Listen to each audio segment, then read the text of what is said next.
Muito bom. Essa história é uma história que muitas pessoas não conhecem, né?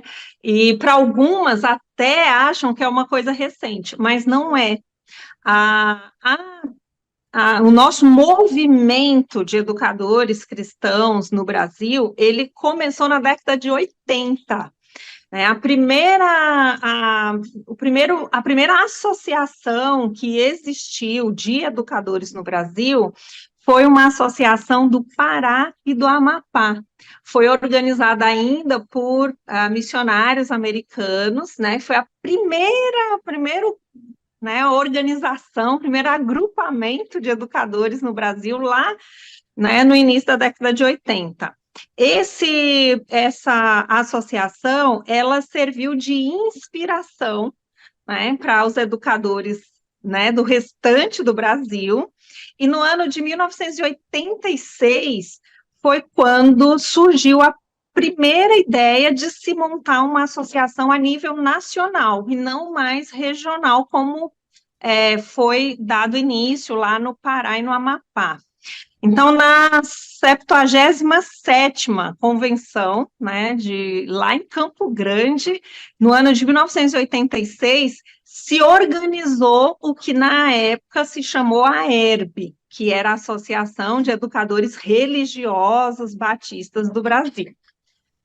Nesse primeiro momento, em 86, ela funcionou em formato, assim, de maneira informal, né? E apenas na convenção de 88, 2 anos depois, é que ela pediu ingresso como organização auxiliar da Convenção Batista Brasileira. Então, ela existiu uma organização anterior, que foi inspirada nela, né?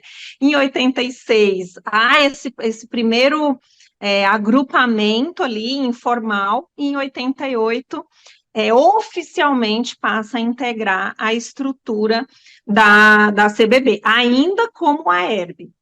Em 2005, na assembleia que aconteceu aí no Rio de Janeiro, que foi votada, então, depois de muita discussão e tal, decidiu-se mudar o nome de AERB para AECBB, entendendo que a expressão educação cristã era mais adequada, né, para o nosso grupo, que a expressão educadores religiosos.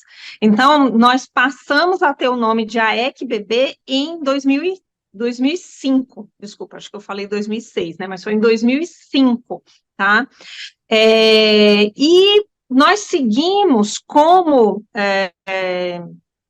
grupo, né, como a ECBB, de 2005 até 2008, final de 2008, como Associação de Educadores Cristãos, mais ainda, filiado à CBB, mais informal do ponto de vista de instituição, né? Então, na Assembleia de 88, de 2008, foi votado e organizado, e no início de 2009, a ECBB passou a ter personalidade jurídica. Então, ela passou a existir também de direito, não apenas de fato. Então, ela estava integrada na estrutura da CBB e passou a ter a sua personalidade jurídica. Aí começa uma nova fase, né? Com a personalidade jurídica, nós passamos a ter mais responsabilidades e também a necessidade de uma organização de uma estrutura maior.